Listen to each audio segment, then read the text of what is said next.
Hello students, मैं राकेश मंडल आपके educator. आप सभी को एक बार फिर से मेरे यूट्यूब चैनल पाठशाला द न्यू एरा प्लानिंग पे स्वागत करते हैं।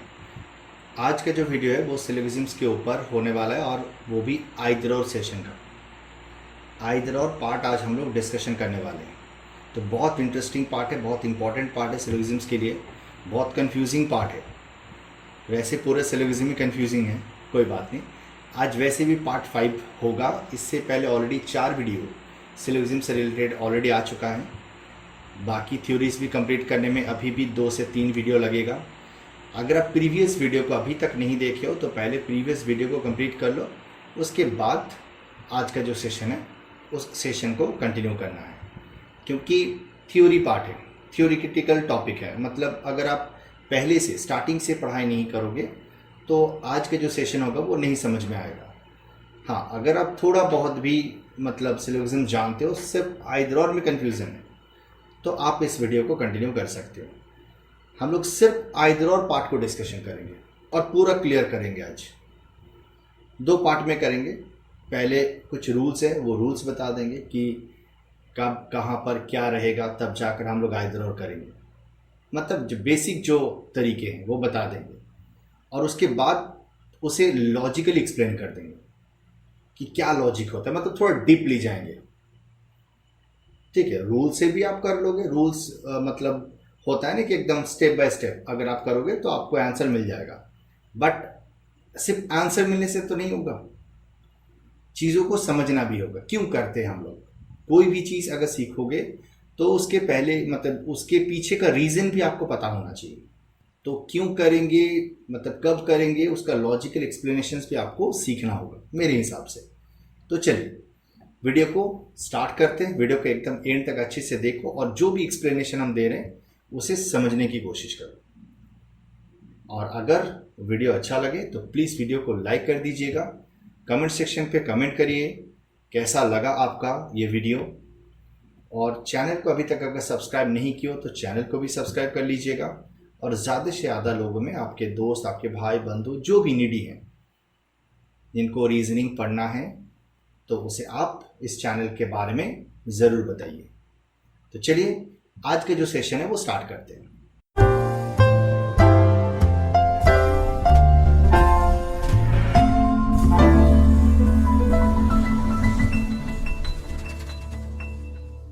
तो आइदर और, ठीक है, बहुत इंपॉर्टेंट पार्ट है और एक वैलिड आंसर भी है।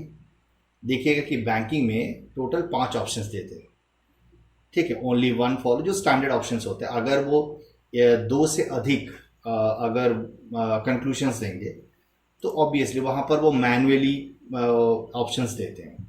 बट जनरली बैंकिंग में क्या होता है, 2 ही कंक्लूशंस होते हैं और 2 कंक्लूशंस अगर देगा तो बैंकिंग का जो 5 ऑप्शंस होता है वो स्टैंडर्ड होता है। इससे पहले भी हम डिस्कशन किए हैं, ऐसा नहीं कि नहीं किए। Only one follow, next option only 2 follow, either और, नाइदर नॉर, और लास्ट में होता है बोथ 1 and 2 फॉलो। यही 5 ऑप्शंस होता है। तो ये जो आइदर और होता है ये हम लोग कब करते हैं, ये भी तो एक वैलिड आंसर है। कब करते हैं तो पहले काम करते हैं, रूल्स बता देते हैं, थोड़ा बहुत एक्सप्लेनेशंस के साथ रूल्स को पहले समझा देते हैं, फिर धीरे धीरे धीरे धीरे मतलब लॉजिकल एक्सप्लेनेशन में जाएंगे। ठीक, चलिए आगे बढ़ें। तो ये रहा आइदर और का रूल। पहला पॉइंट, सबसे पहले तो ये बताओ कि आइदर और हम लोग करते कब है। आंसर तो हम ही लोग करते हैं। तो पहला पॉइंट ये है कि हम लोग आइदर और कब करते हैं। मतलब मेरा आंसर कब ऐसा होता है कि या तो ये या तो ये, इस टाइप का आंसर हम कब देंगे, ये सोचना होगा। सबसे पहले हम लोग कब देंगे, सबसे पहला पॉइंट निकल कर आएगा कि जब हम लोग कंफ्यूजन में रहेंगे। मतलब मेरे अंदर कंफ्यूजन रहेगा तभी हम इस टाइप के आंसर्स देंगे कि या तो ये होगा या तो वो होगा। समझ में आ रहा है क्या बोलना चाह रहे? दैट मीन्स जब हम कंफ्यूजन सिचुएशन पे रहेंगे, डाउटफुल सिचुएशन पे रहेंगे, और हम लोग को पता है कि 3 सिचुएशंस होता है आंसर में, ठीक। प्रीवियस वीडियो में हम बताए हैं 3 सिचुएशन में हम लोग रहते हैं। क्या क्या सिचुएशंस होता है, डेफिनेटली ट्रू, डेफिनेटली फॉल्स और डाउटफुल। मतलब मेरे पास या तो डेफिनेट आंसर होगा या तो नहीं होगा। जब डेफिनेट आंसर होगा तब दो आंसर होगा, या तो हम उसे डेफिनेट ट्रू कहेंगे या तो हम उसे डेफिनेटली फॉल्स कहेंगे। तो डेफिनेट आंसर अगर मेरे पास है किसी भी कंक्लूजन का, तब मेरे पास दो आंसर होंगे, या तो उसे बिल्कुल सही बोलेंगे या तो हम उसे बिल्कुल गलत बोलेंगे। तो डेफिनेट आंसर दो होता है, बट कभी कभी ऐसा भी हो सकता है जब मेरे पास डेफिनेट आंसर नहीं होगा,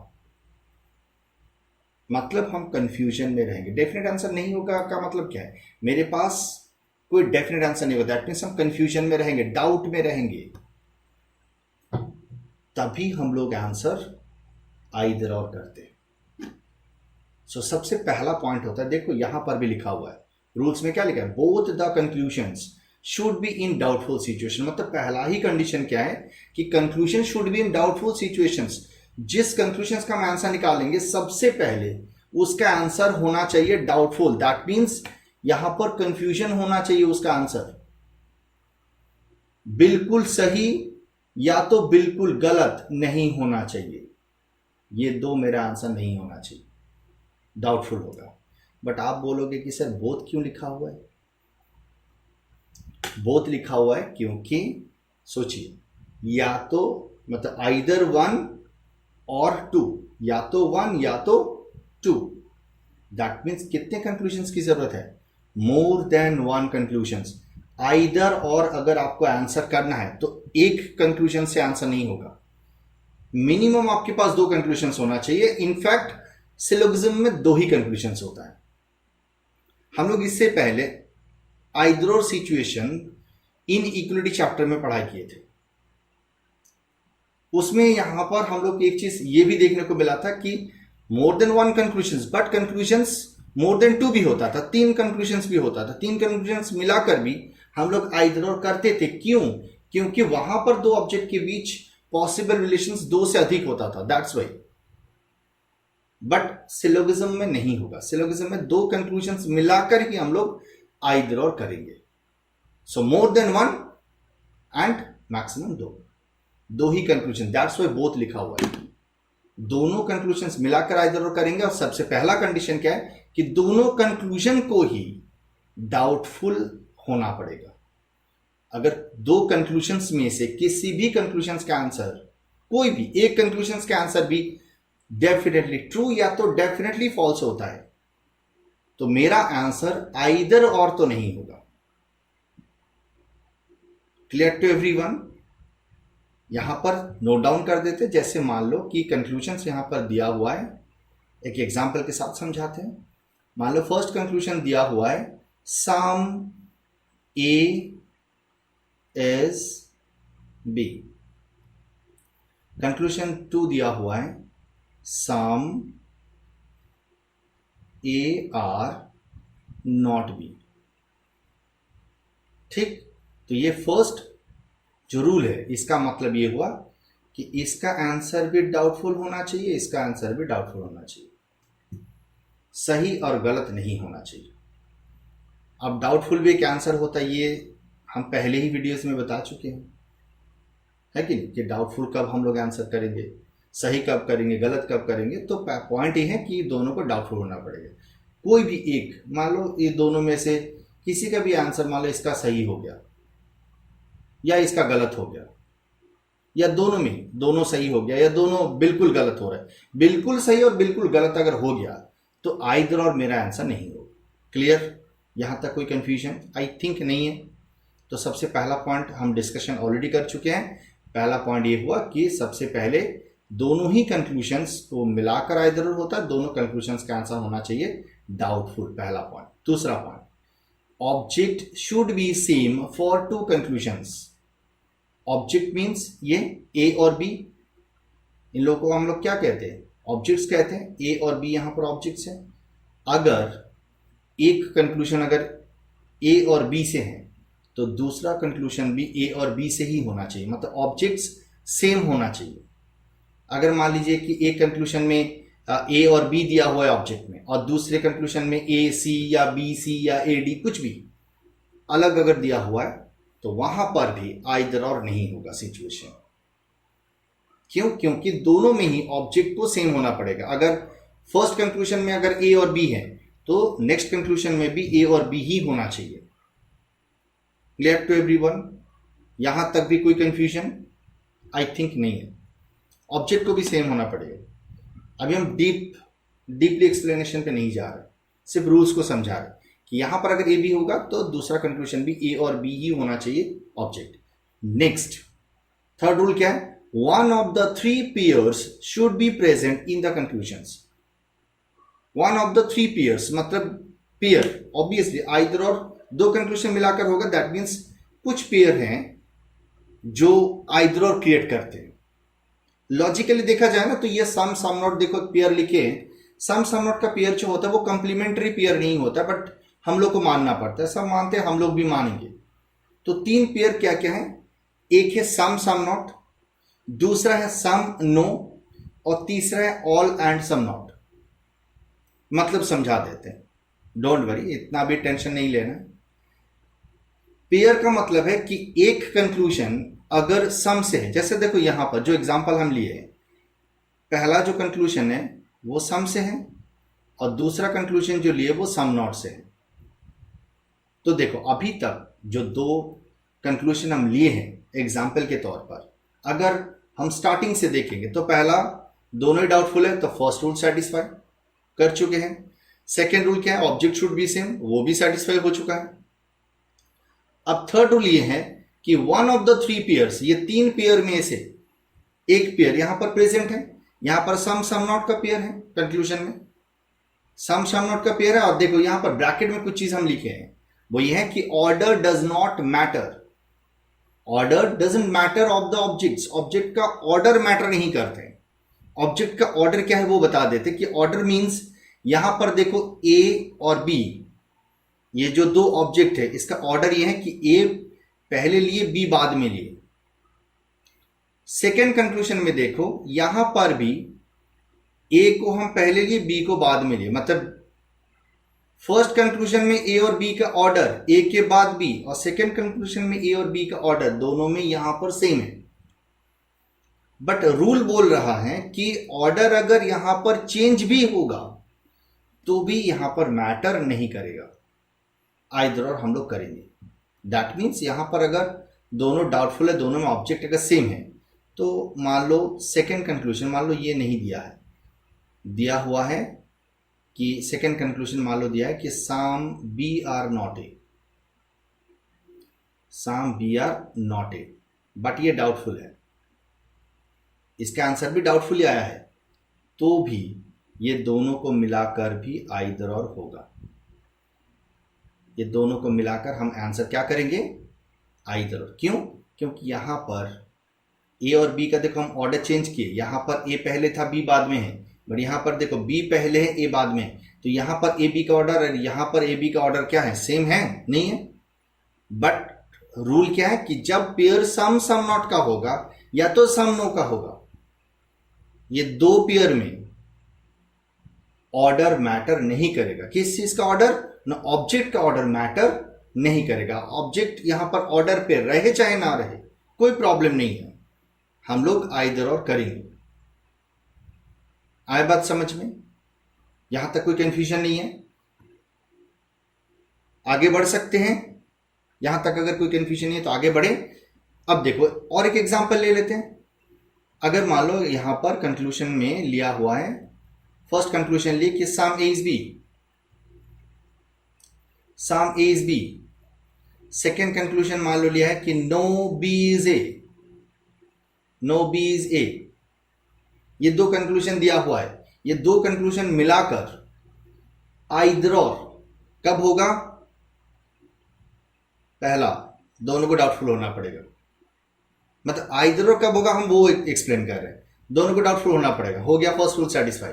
सेकंड देखो ए बी है, यहां पर भी ए बी है, ऑब्जेक्ट सेम है दोनों में, दोनों कंक्लूजन में ऑब्जेक्ट्स सेम है, चलेगा, सेकंड रूल सेटिस्फाई। अब थर्ड रूल, सम नो का पेयर, ये वैलिड पेयर है, एक कंक्लूजन सम से तो दूसरा नो से, तो इसका मतलब ये पेयर जो है वो आइदर और के लिए वैलिड पेयर है, चलेगा। अब पॉइंट है कि order does not matter of the objects, object का ऑर्डर मैटर नहीं करते, तो यहां पर देखो ऑब्जेक्ट यहां पर ऑर्डर पे नहीं है तो भी चलेगा, यहां पर दोनों को मिलाकर हम आइदर और करेंगे। अगर ऑर्डर पे रहेगा तो भी चलेगा, ऑर्डर पे नहीं रहेगा तो भी चलेगा। अगर यहाँ पर नो बी इज ए की जगह अगर नो ए इज बी रहता, अगर उसका आंसर भी डाउटफुल होता तो भी दोनों को मिलाकर हम आंसर आइदर और ही करते। Clear to everyone? अभी तक हम ये डिस्कशन नहीं कर रहे कि आइदर नहीं होगा तो हम क्या आंसर करेंगे। हम अभी ये एक्सप्लेन कर रहे हैं कि आइदर और हम कब करेंगे। हर एक चीज आपके सामने क्लियर हो जाएगा, बस वेट करिए। और एक एग्जांपल लेते हैं ऑल सम नॉट का। ठीक, चलिए आगे। यहां पर कंक्लूजन 1, फर्स्ट कंक्लूजन लिखा हुआ है कि all A is B, all A is B. Second conclusion लिए some A are not B, some A are not B. दोनों को मिलाकर आंसर आइदर और कब होगा। पहला रूल, दोनों को डाउटफुल होना पड़ेगा। Object should be same for two conclusion. Object यहां पर भी ए बी है, ऑब्जेक्ट यहां पर भी ए बी है। सेकेंड रूल भी satisfy. Third rule all some not का पेयर, ये भी एक वैलिड पेयर है। प्रीवियस स्लाइड में चलते, ऑल और सम नॉट वैलिड पेयर है ना। एक कंक्लूजन अगर ऑल से तो दूसरा कंक्लूजन सम नॉट से होना चाहिए, हुआ यहां पर वैलिड पेयर है। बट वहां पर देखो एक चीज क्या लिखा हुआ है, order matter of the objects. यहां पर ऑल और सम नॉट का जब पेयर होगा तब ऑब्जेक्ट का ऑर्डर मैटर करते हैं। इसका मतलब यह हुआ, इसका मतलब यह है कि यहां पर अगर ए पहले है बी बाद में है, ए पहले है, अगर ए पहले है बी बाद में है, तो यहां पर ए बी का ऑर्डर और यहां पर ए बी का ऑर्डर सेम होना चाहिए। और यहां पर सेम है, दैट्स वाई यहां पर आंसर होगा आइदर और।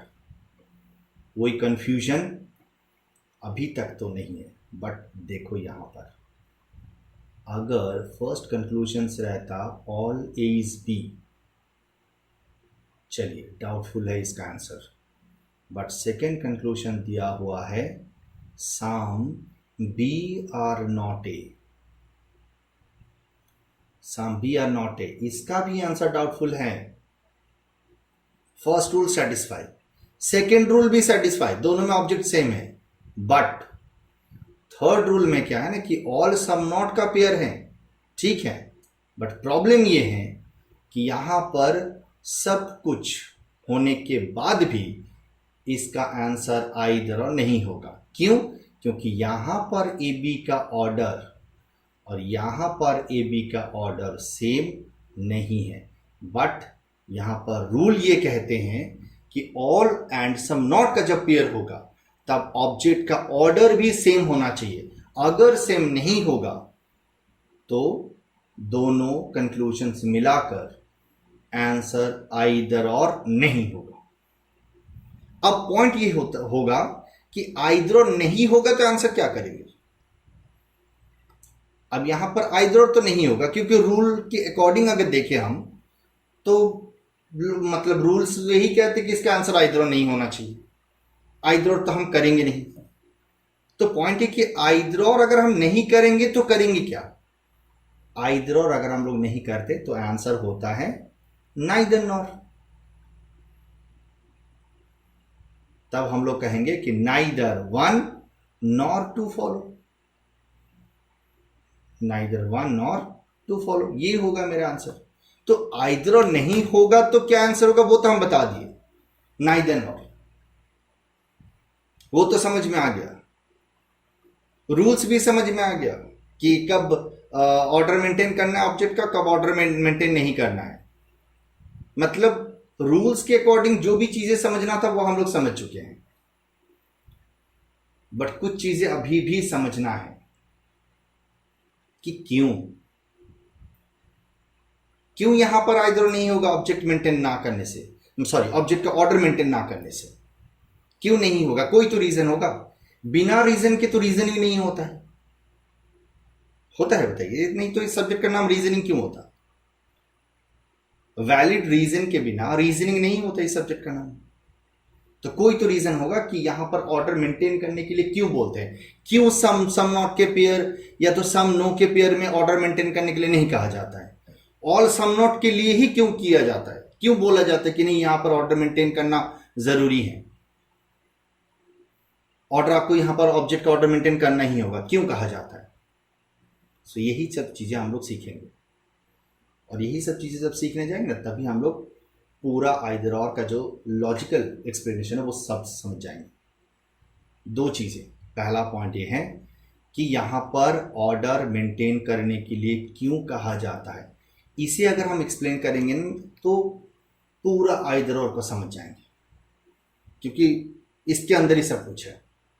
और दूसरा पॉइंट, आप लोग अभी नोटिस किए होंगे कि नहीं मुझे नहीं पता, देखिए यहां पर 3 पेयर दिया हुआ था, जिस तरीके से वो लोग पेयर लिए उसे एक बार गौर से देखिए। Some, some not, 4 basic statement होता है, some, all, some not and no. ये 4 बेसिक स्टेटमेंट को लेकर हम लोग डील करते हैं, राइट। तो 4 अगर बेसिक स्टेटमेंट है तो यहां पर जिस तरीके से वो लोग पेयर का मतलब कॉम्बिनेशन बनाए हैं, तो ऑल नॉट का भी, ऑल नो का भी तो एक पेयर होना चाहिए था। देखिए सम, सम नॉट, एक पॉजिटिव एक नेगेटिव, सम नो एक पॉजिटिव एक नेगेटिव, ऑल सम नॉट एक पॉजिटिव एक नेगेटिव। तो ऑल नो को क्यों नहीं लिए? ऑल नो का पेयर आइदर और एक्चुअल में नहीं होता है, इसका भी एक्सप्लेनेशन सीखेंगे क्यों नहीं होता है।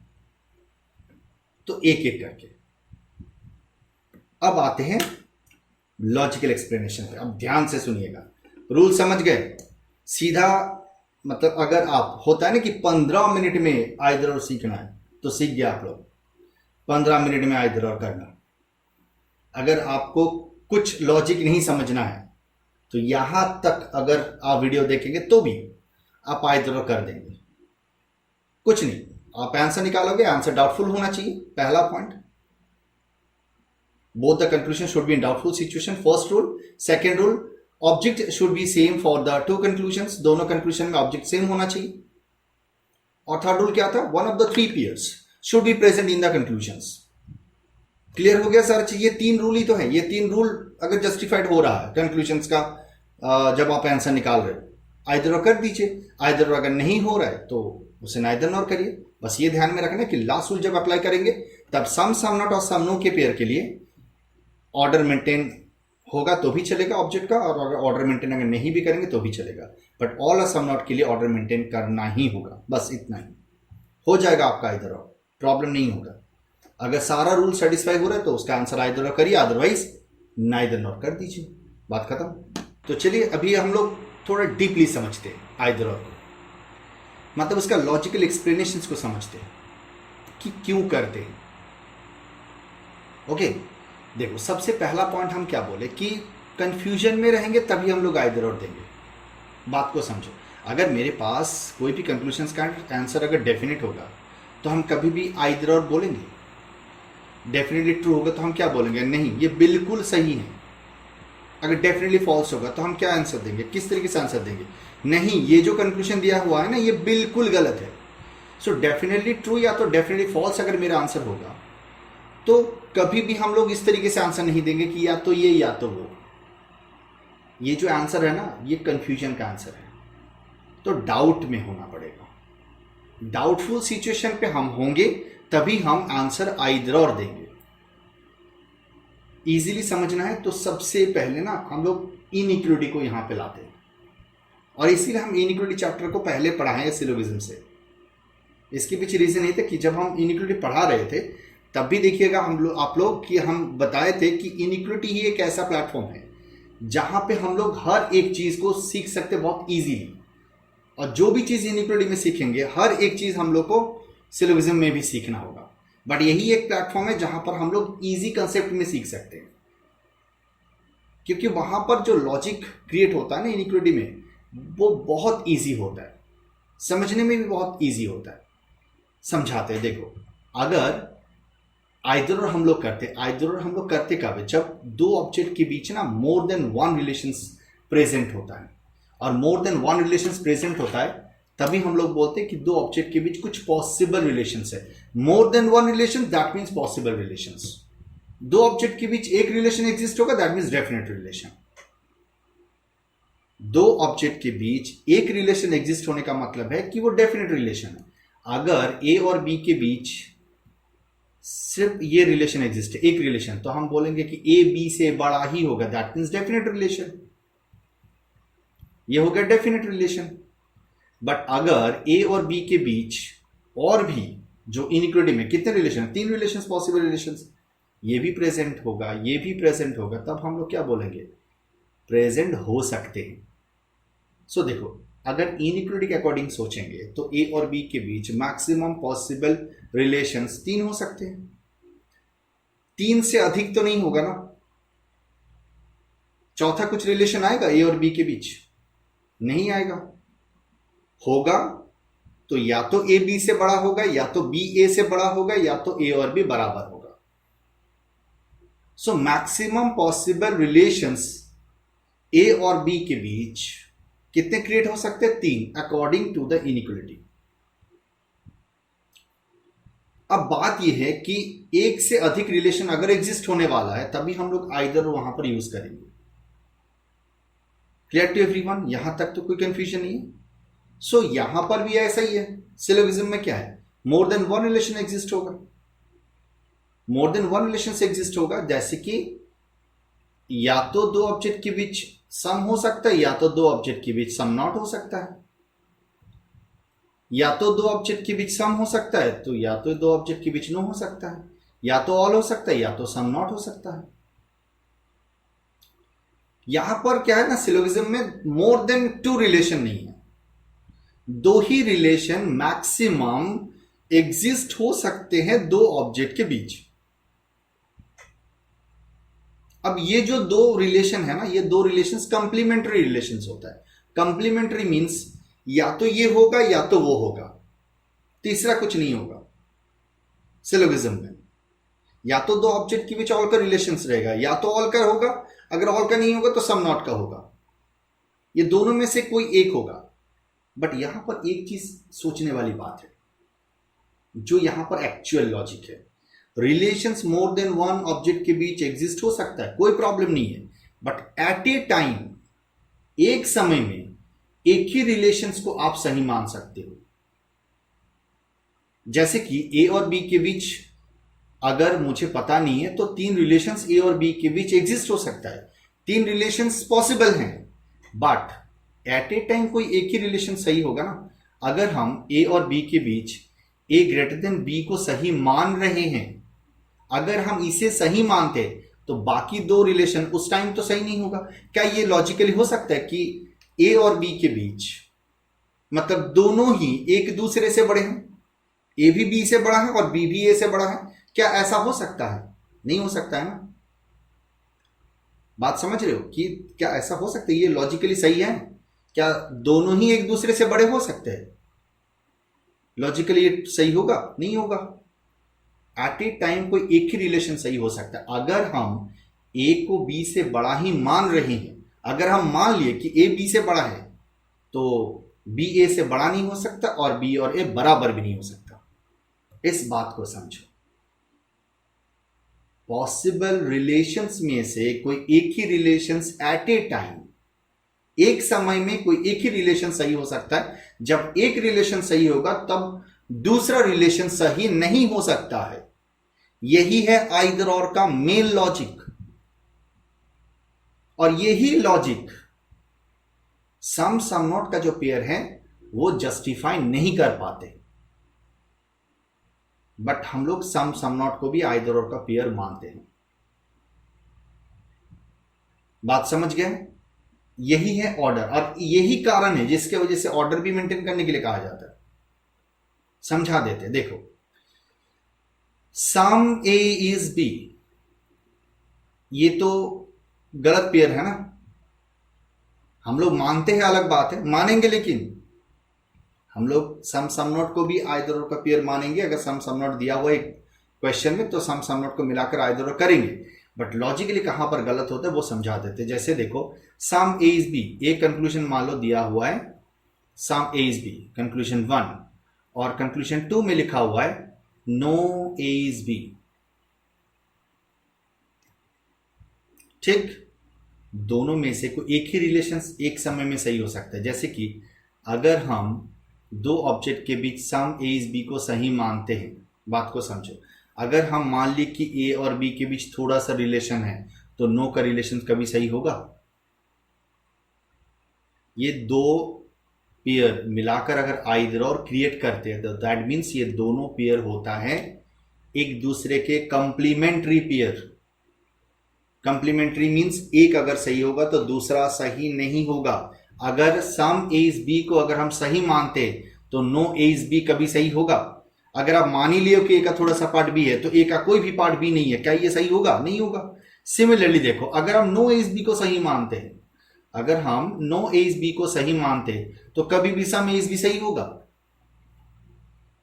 एट ए टाइम कोई एक समय में दो ऑब्जेक्ट के बीच कोई एक ही रिलेशन सही हो सकता है, और ये जो लॉजिक है वो यहां पर भी जस्टिफाइड हो रहा है। अगर हम दो ऑब्जेक्ट के बीच सम का रिलेशन सही मानते हैं तो नो का रिलेशन सही कभी नहीं होगा, और अगर नो का रिलेशन दो ऑब्जेक्ट के बीच सही मानते हैं तो कभी भी सम का रिलेशन सही नहीं होगा।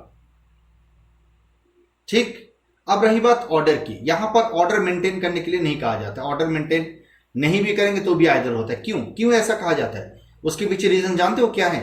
रीजन नहीं है कि अगर आप सम ए इज बी को ऑर्डर मेंटेन करने के लिए बोला गया ना कि ऑर्डर यहां पर चेंज करने से कोई दिक्कत नहीं होता है, इसलिए दिक्कत नहीं होता क्योंकि सम ए इज बी का मतलब सम बी से ही होता है।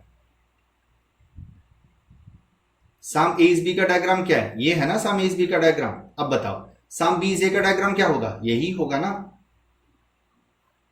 दोनों डायग्राम में कोई डिफरेंस है? दोनों में लॉजिकली कोई डिफरेंस है? आप अगर ऑब्जेक्ट का ऑर्डर चेंज भी करते हो तो भी कोई चेंजेस होता है? नहीं होता है। इसीलिए कहा जाता है कि ऑब्जेक्ट का ऑर्डर यहां पर मैटर नहीं करते। सिमिलरली नो के लिए भी सेम है। No A is B, no A is B का जो मतलब है नो बी इज ए का मतलब क्या डिफरेंट है? नहीं है। नो ए इज बी का मतलब और नो बी इज ए का मतलब सेम है। समझ में आ रहा है क्या बोल रहे? तो सम ए इज बी हो या सम बी से हो, नो ए इज बी हो या नो बी से हो, कोई फर्क नहीं पड़ता। यहां पर ऑब्जेक्ट का ऑर्डर अगर आप चेंज भी करोगे तो भी कोई दिक्कत नहीं होगा। Clear to everyone? हो गया कंफ्यूजन क्लियर? अब आप देखो ऑल सम नॉट के पेयर में क्या प्रॉब्लम होता है। एक कंक्लूजन लिया हम, कंक्लूजन 1 दूसरे कलरिंग से करते हैं। All A is B. दूसरा कंक्लूजन लिखा है some A are not B. जो सही है पहले वो कर लेते। ठीक, ऑल ए इज बी का मतलब क्या है? ये है ऑल ए इज बी का मतलब। देखो ऑल ए इज बी का डायग्राम ये है। अच्छा, सम ए आर नॉट बी का पिक्चर क्या है? Some A are not B, ये हो गया सम ए आर नॉट बी का पिक्चर। देखो अगर हम ऑल ए इज बी को सही मानते हैं, मतलब पूरा ए को अगर हम मान ली कि पूरे बी के अंदर है, पूरा ए जो है वो बी के अंदर है, अगर ए का पूरा पार्ट बी के अंदर है तो ए का थोड़ा सा पार्ट बी नहीं है, ये चीज़ें गलत हो जाता है। अगर हम ये मान ली है कि ए का पूरा पार्ट ही बी है तो ए का थोड़ा सा पार्ट बी नहीं है, ये बात गलत हो जाता है। उल्टा देखो, अगर हम ए का थोड़ा सा पार्ट बी नहीं है, ए का थोड़ा सा पार्ट बी नहीं है, अगर हम इसे सही मानते तो ऑल एज भी हम कभी कर नहीं पाएंगे। अगर ए का थोड़ा सा पार्ट बी नहीं है, अगर हम इसे सही मान लेते हैं तो हम पूरा ए बी ये कभी कह ही नहीं पाएंगे। तो समझ में आ रहा है कि कोई अगर एक सही, अगर ऑल एज भी सही है तो सम या नॉट भी सही नहीं होगा, और अगर सम या नॉट भी सही है तो ऑल एज भी कभी सही नहीं होगा। एक सही है तो दूसरा बिल्कुल गलत होगा। अगर ए बी से बड़ा ही है, मतलब बड़ा है, तो कभी बी ए से बड़ा हो ही नहीं सकता, हो ही नहीं सकता। तो होगा कैसे? अगर ए का पूरा पार्ट बी के अंदर है तो ए का थोड़ा सा पार्ट बी के अंदर नहीं, ये कभी हो ही नहीं सकता। बात को समझो, कोई एक रिलेशन अगर सही होता तो दूसरा रिलेशन कभी सही हो ही नहीं सकता, ऐसा है। बट प्रॉब्लम ये है कि अगर हम ऑब्जेक्ट का ऑर्डर चेंज कर देते, जैसे मान लो some A are not B के जगह अगर some B are not A दिया जाता है तो क्या प्रॉब्लम होता है? देखो, all A is B, some B are not A, some B are not A, picture यही है ना, बी का थोड़ा सा पार्ट ए नहीं है, ठीक। बट देखो, बी का थोड़ा सा पार्ट अगर ए नहीं है, रेस्ट्रिक्शन समझना है, बी का थोड़ा सा पार्ट ए नहीं है, अगर ये सही होता भी है तो भी हम, अगर ये सही होता भी है तो भी हम ऑल ए इज बी अगर हम चाहे तो ड्रॉ कर ही सकते हैं। देखो, बी का थोड़ा सा पार्ट ए नहीं है, यही बोला गया था ना, तो बी का थोड़ा सा पार्ट अगर ए नहीं है तो भी हम all A is B draw कर सकते हैं अगर हम चाहे तो। मतलब बात कुछ ऐसा है, मतलब इसका ये फॉर्म होने के पीछे एक्सप्लेनेशन क्या है? ये अगर फॉर्म मतलब किया जा सकता है, मतलब बी का थोड़ा सा पार्ट ए नहीं है, इसे अगर हम सही मान भी लेते तो भी हम ऑल ए इज बी अगर हम चाहे तो ड्रॉ कर सकते हैं। इसका मतलब ये होता है कि बात कुछ ऐसा है कि अगर ए बी से बड़ा है तो बी ए से बड़ा हो सकता है। अब आप ही लोग बताओ, क्या ये हो सकता है? अगर ए बी से बड़ा है, अगर आप इसे सही मान चुके हो, तो क्या उसके बाद भी क्या ये हो सकता है कि बी भी ए से बड़ा होगा? क्या ये हो सकता है? क्या ये पॉसिबल है लॉजिकली? ऐसा हो ही नहीं सकता। दैट मीन्स यहां पर ये चीजें गलत हो जाती है। ऑर्डर मेंटेन ना करने से ये जो कंसेप्ट है, ये जो मतलब लॉजिक है, ये लॉजिक गलत हो जाता है। यहां पर लॉजिक कुछ ऐसा होना चाहिए कि कोई अगर एक सही है तो दूसरा सही हो ही नहीं सकता। दैट मीन्स अगर some B are not A अगर सही है तो ऑल ए इज बी कभी ड्रॉ किया ही नहीं जा सकता, ऐसा होना चाहिए था, जबकि ऐसा होता नहीं है। इसीलिए यहां पर ऑब्जेक्ट का ऑर्डर मेंटेन करने के लिए कहा जाता है, क्योंकि ऑब्जेक्ट का ऑर्डर अगर आप मेंटेन नहीं करोगे तो ये जो लॉजिक है, एक सही होने से दूसरा बिल्कुल गलत होता है, ये लॉजिक जस्टिफाइड नहीं होता है। क्लियर हुआ पूरा? इसीलिए यहां पर ऑब्जेक्ट का ऑर्डर मेंटेन करने के लिए कहा जाता है। अगर ऑब्जेक्ट का ऑर्डर मेंटेन नहीं करोगे तो ये लॉजिक जस्टिफाइड नहीं होता है। दैट्स वाई यहां पर ये दोनों को मिलाकर यहां पर ये रहेगा तो नाइदर नॉर होता है। क्लियर हुआ? ये रहना चाहिए। यहां पर ऑर्डर मेंटेन करना होगा, तब जाकर होगा। ऑर्डर मैटर करते हैं इस वजह से, और यहां पर ऑब्जेक्ट का ऑर्डर मैटर नहीं करते, इसके पीछे रीजन नहीं है। समझ में आया बात? क्लियर हो गया ना कि क्यों यहां पर ऑर्डर मेंटेन करने के लिए कहा जाता है, क्यों यहां पर ऑर्डर मेंटेन करने के लिए नहीं बोला जाता है। क्लियर हो गया? अब रही बात सम सम नॉट का पेयर हम क्यों गलत बोलते हैं। गलत इसलिए बोलते हैं क्योंकि दो ऑब्जेक्ट के बीच अगर आप सम ए इज बी को सही मानते हो तो भी आप इसी फिगर में सम या नॉट बी को भी सही मान सकते हो।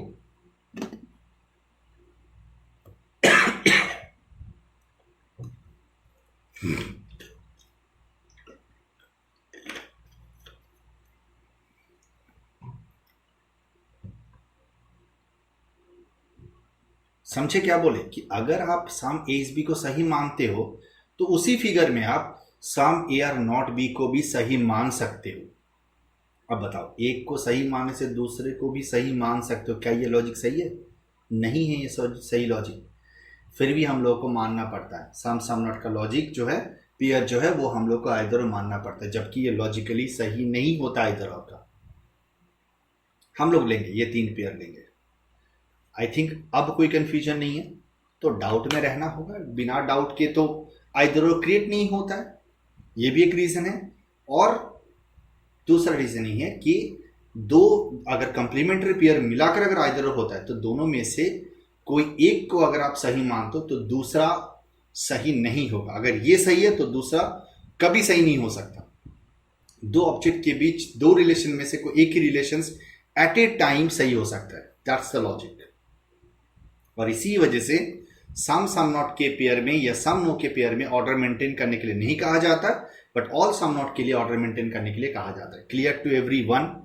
आई थिंक अब कोई कंफ्यूजन नहीं है। अब लास्ट एक्सप्लेनेशन देके इस सेशन को कंप्लीट करते हैं। लास्ट एक्सप्लेनेशन ये कि ऑल और नो का पेयर क्यों आइदर और नहीं माना जाता है, यही था ना। बाकी आइदर और तो हम लोग समझ गए डीपली, जो समझना था। अब बताते कि ऑल और नो का पेयर क्यों आइदर और नहीं होता है, इसके पीछे रीजन क्या होता है। ऑल एंड नो, एक हो गया टोटल पॉजिटिव, एक हो गया टोटल नेगेटिव। बात को अच्छे से समझना है। देखो, डाउट क्रिएट नहीं होगा तो आइदर और नहीं आएगा, ठीक। बट अगर पूरा पॉजिटिव होगा या तो पूरा नेगेटिव होगा तो डाउट क्रिएट होता ही नहीं। एक सिंपल बात समझो, हम आपके बहुत अच्छे दोस्त हैं, हम आपके बहुत अच्छे दोस्त हैं। तो अगर हम आपके बहुत अच्छे दोस्त हैं तो आपके बारे में मुझे सब पता होगा। देखो, दोस्ती ही एक ऐसा रिलेशन होता है जिसमें हर एक चीज पता होता है। मम्मी पापा को भी पता नहीं होता है कि ऐसे भी बहुत सारे कांड आप करते हो, बट दोस्त को पता होता है। आप अपने गर्लफ्रेंड को भी नहीं बताते हो, अपने बॉयफ्रेंड को भी नहीं बताते हो, बट आपके दोस्त को आप जरूर बताते हो।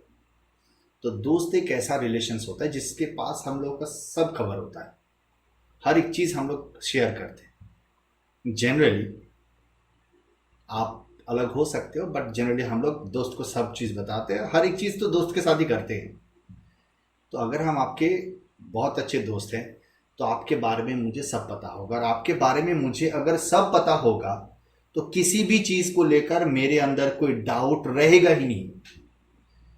ऑल इज बी, ए का पूरा पार्ट ही बी है, तो ए का अगर पूरा पार्ट ही बी है तो ए का ऐसा कोई भी पार्ट नहीं है जो डाउट क्रिएट करते हैं। अगर हम बोलेंगे कि कोई भी ए बी नहीं है, नो ए इज बी, तो नो इज बी का मतलब ए और बी के बीच कोई भी रिलेशन नहीं है, मतलब कोई भी ऐसा पार्ट नहीं है जिसको लेकर हम लोग कंफ्यूजन में रहेंगे कि ये जो पार्ट है ये बी का पार्ट हो सकता है, ये थोड़ा सा टच कर सकते हैं। ऐसा होगा ही नहीं। डाउट पार्ट क्रिएट होने का जगह ही नहीं है। आया बात समझ में? अगर मुझे हर एक चीज पता होगा तो कभी भी किसी भी चीज को लेकर डाउट क्रिएट नहीं होगा, और डाउट क्रिएट नहीं होगा तो आइदर हम कहेंगे नहीं। सो दो ऐसे कंप्लीमेंट्री पेयर जो मतलब दोनों ही टोटल इंफॉर्मेशन प्रोवाइड करते हैं, या तो पॉजिटिव वे में प्रोवाइड करते हैं या तो नेगेटिव वे में प्रोवाइड करते हैं। प्रोवाइड तो टोटली करते हैं। तो ऐसे पेयर को मिलाकर कभी भी आइदर और क्रिएट नहीं होता है। इसलिए ऑल और नो का पेयर अगर दोनों ही, मान लो ऑल एज भी दिया हुआ है, नो एज भी दिया हुआ है, दोनों का आंसर डाउटफुल आ रहा है, बट फिर भी आइदर और नहीं होगा, आप आंसर करोगे नाइदर नॉर। क्लियर हो गया? आई थिंक कोई कंफ्यूजन नहीं है। जल्दी जल्दी एक बार पूरा जो आज का पढ़ाई हुआ उसे एक बार रिवाइज कर ले। सबसे पहले रूल्स बताया। रूल्स क्या था? अगर आप मतलब रूल्स के अकॉर्डिंग एक्चुअली हम लोग को जाना होगा। समझ के अलग बात है, कंसेप्ट जो है वो समझना चाहिए, बट अदरवाइज रूल याद होना चाहिए, एकदम दिमाग में होना चाहिए, है कि नहीं? सबसे पहले जब हम लोग आंसर करेंगे दोनों को डाउटफुल होना पड़ेगा। अगर किसी का भी आंसर सही या तो गलत आ रहा है तो हम लोग आंसर कभी भी आइदर नहीं करेंगे। So both the conclusion should be in doubtful situations. Object should be same for two conclusions and one of the three pairs, तीन पेयर में से कोई एक पेयर प्रेजेंट होना चाहिए, या तो सम सम नॉट या तो some no. But some some not some no के लिए order doesn't matter of the objects, but all some not के लिए order matter of the objects. Clear to everyone? अगर इतना रहेगा तो हम लोग आइदर और करेंगे। बाकी जो कंसेप्ट बताए, क्यों ऑर्डर मेंटेन किया जाता है, क्या एक्चुअल लॉजिक होता है आइदर और का, कब करते, क्यों करते, ऑल क्लियर। क्लियर हो गया सारा चीज? तो चलिए, थ्योरी जब क्लियर हो ही गया तो जल्दी जल्दी हम लोग कुछ क्वेश्चंस बना लेते हैं इससे रिलेट करके, है कि नहीं? तो इससे रिलेट करके क्वेश्चंस देखो। एग्जांपल ऑफ आइदर और, दो क्वेश्चन दिए हैं, ठीक है। एक स्टेटमेंट से डायग्राम भी हम ड्रॉ कर दिए, और ये रहा दो कंक्लूजन, ये रहा दो कंक्लूजन। बिना दो कंक्लूजन के तो आइदर होगा नहीं, है कि नहीं? इसीलिए दो क्वेश्चन दिए। ये हो गया क्वेश्चन नंबर 1, ये हो गया क्वेश्चन नंबर 2, ठीक। तो दोनों के आंसर आप लोग निकालिए। वीडियो को यहाँ पे पॉज कर दीजिए और बनाना स्टार्ट करिए, उसके बाद हम एक्सप्लेन करते हैं। ठीक है, पॉज कर दिया ना वीडियो, चलिए बनाना स्टार्ट करिए, फटाफट बनाइए और बनाने के बाद आप लोग आंसर दीजिए, कमेंट सेक्शन पे आंसर दे दीजिएगा ऑनेस्टली। ठीक, चलिए हम एक्सप्लेन करें, कोई दिक्कत नहीं। आप लोग तो वीडियो पॉज करके बना लिए थे, उसके बाद ही देख रहे हो ना वीडियो। चलिए अब आप लोगों का क्या आंसर आया हुआ है हम बता देते हैं। आप लोग का आंसर आया हुआ है आइदर और आइदर और। आया कि नहीं? ऑनेस्टली बताइएगा क्या क्या आंसर आया हुआ है। आइदर और ही आया हुआ है ना दोनों का। Very good. देखिए यही माइंडसेट होता है हम लोग का। सर अभी अभी पढ़ा है क्या? आइदर और ही तो पढ़ा रहे थे, तो ऑब्वियसली जो भी क्वेश्चन होगा वो आइदर और से रिलेटेड ही होगा, है कि नहीं? दिमाग लगाने वाले दिमाग लगा लेते हैं, टेंशन ना लीजिए। दिमाग जो लगाने वाले होते हैं वो लगा लेते हैं, कोई बात नहीं। Very good. आप लोग जो भी आंसर निकाले हो कोई बात नहीं, आप लोग अपने हिसाब से निकाले होंगे। चलिए हम अभी एक्सप्लेन करते हैं। स्टेटमेंट क्या दिया हुआ है? Some is B, no B C. बस दो ही स्टेटमेंट है। तो देखो पिक्चर देख लो, some is B, some A is B, no B C, no B C. Draw कर लिए। बट यहां पर ड्रॉ करने के बाद हम क्या बोले थे, क्या समझना होता है? रेस्ट्रिक्शन। रेस्ट्रिक्शंस को ठीक से समझो। सिलोगिज्म में कुछ नहीं है, कोई प्रॉब्लम नहीं होगा। बी का कोई भी पार्ट सी नहीं होगा, बी का कोई भी पार्ट सी नहीं होगा। तो बी का अगर कोई भी पार्ट सी नहीं होगा तो बी देखो ए का भी थोड़ा सा पार्ट ऑक्यूपाई करके रखे हैं। इसका मतलब ये होता है कि ए का भी थोड़ा सा पार्ट सी के लिए रिस्ट्रिक्टेड है। अगर आप ये चीज समझ गए हो तो आंसर आपका गलत नहीं आएगा। बट बहुत लोगों का यहाँ पर आंसर दोनों ही आइदर और आया हुआ है। उसके पीछे रीजन है कि हम लोग आंसर भावना में दे दिए, लॉजिकली नहीं दिए। भावनाओं में बहकना नहीं है, ठीक है? भावना में बहकना नहीं है। चलो लॉजिकली एक्सप्लेन करते हैं। सम ए सी, ए का थोड़ा सा पार्ट सी, ए का थोड़ा सा पार्ट सी। सबसे पहले हम क्या बोले थे? डायरेक्ट डायग्राम पे चेक करना है। डायरेक्ट डायग्राम पे चेक किए, ए का थोड़ा सा पार्ट सी है, नहीं है। बट हम ए का थोड़ा सा पार्ट सी अगर हम चाहे तो बना सकते हैं, मतलब डायरेक्ट नहीं है, मतलब डेफिनेट ट्रू नहीं है। तो आगे बढ़े, पॉसिबल डायग्राम बनाने के बारे में सोचे और हमें क्या देखने को मिला कि पॉसिबल डायग्राम यहां पर बनाया जा सकता है। ए का थोड़ा सा पार्ट सी हम चाहे तो कर ही सकते हैं। दैट मीन्स ये पॉसिबल है, बनाया जा सकता है। दैट मीन्स ये डाउटफुल है। ठीक, देखो सम या नॉट सी, नेगेटिव सिखाए थे। नेगेटिव कंक्लूजन किस तरीके से सॉल्व करने के लिए सिखाए थे कि नेगेटिव को पहले पॉजिटिव में कन्वर्ट कर देना। सम नॉट को किस में कन्वर्ट करने के लिए बोले थे? ऑल में। सम नॉट को ऑल में और नो को सम में। तो सम नॉट दिया हुआ है तो ऑल में कन्वर्ट करेंगे। ऑल में कन्वर्ट करेंगे तो क्या होगा? All A are C. Positive में कन्वर्ट कर दिए। ऑल ए आर सी का मतलब समझते हैं ना हम लोग।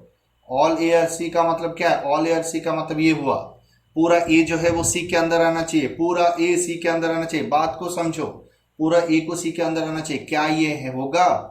डायरेक्ट तो है नहीं। हम आगे बढ़ेंगे, ऑल ए आर सी बनाने की कोशिश करेंगे, but all A are C हमसे नहीं बनेगा क्योंकि पूरा ए को हम सी के अंदर नहीं ला सकते। क्यों? क्योंकि ए का थोड़ा सा पार्ट सी के लिए रेस्ट्रिक्टेड है। That means all A are C का पॉसिबल डायग्राम हम बनाने की कोशिश किए और हमसे नहीं बन रहा है किसी ना किसी रेस्ट्रिक्शंस के कारण। That means all A are C, ये जो कंक्लूजन है ये आगे जाकर कभी बनाया ही नहीं जा सकता। दैट मीन्स बिल्कुल गलत है। अगर ये बिल्कुल गलत है तो ये बिल्कुल सही है। तो एक का आंसर आया डाउटफुल, एक का आंसर आया डेफिनेटली ट्रू। सम या नॉट सी। तो देखो क्या आंसर आया? डेफिनेटली ट्रू एक आया और एक एक डाउटफुल आया। दैट मीन्स यहाँ पर आंसर क्या हो जाएगा? हमसे पूछ रहा है कि ए का थोड़ा सा पार्ट सेम ही है, हम बोलेगा कि हाँ ये बात बिल्कुल सही है। That means only true follow होगा यहाँ पर आंसर। यहाँ पर आइदर और नहीं होगा। इस तरीके से नहीं देखना कि चलो सम ए आर सी है, सम या नॉट सी है तो दोनों को मिलाकर आइदर और कर देंगे, ऐसा नहीं है। सबसे पहले इंडिविजुअल आंसर निकालना पड़ता है हम लोगों को। हर एक कंक्लूजन का इंडिविजुअल आंसर निकालो और जब डाउटफुल होगा दोनों ही, तभी हम लोग आगे बढ़ेंगे कि आगे जाकर वो आइदर होगा या नहीं होगा। बात समझे? ऐसे ही देख के ही आइदर और नहीं कर देना है, पहले इंडिविजुअल आंसर निकालो। दोनों का आंसर डाउटफुल आना चाहिए, अगर डाउटफुल आएगा तभी हम लोग आगे बढ़ेंगे। तो समझ में आ गया कि कहां पर गलती हुआ था। बहुत लोग गलती क्यों, सही कर लो, मुझे पता है यहां पर बहुत लोग गलती किए होंगे, तो क्लियर कर लो। यहां पर समझ में आया कि कहां पर गलती हुआ था। गलती से भावनाओं का है, बहक गए हम लोग, इस वजह से गलती हुआ। ऐसा नहीं है कि हम लोग को नहीं पता, हर एक चीज पता है, बट होता है ना कि सब कुछ पता होने के बाद भी हम लोग बहक जाते हैं, यही है नियम। चलिए आगे बढ़े। नेक्स्ट, सम ERC, फिर से एक्सप्लेन तो नहीं करना है। सम ERC क्या हो जाएगा, डाउटफुल। बट यहां पर देखो सम सी और नॉट ए, किसमें कन्वर्ट करेंगे, ऑर्डर सेम रखना है। देखो C A, that means all C are A हमें एस्टेब्लिश करना है। All C are A, all C are A का मतलब क्या है, पूरा सी ए के अंदर। देखो पूरा सी ए के अंदर हम लोग अगर चाहे तो ला ही सकते हैं, डायरेक्ट है नहीं, बट हम लोग अगर चाहे तो बना सकते हैं। That means all C are A, ये जो है ये डाउटफुल है। तो देखो ये भी डाउटफुल है, ये भी डाउटफुल है। अब हुआ फर्स्ट रूल सेटिस्फाई।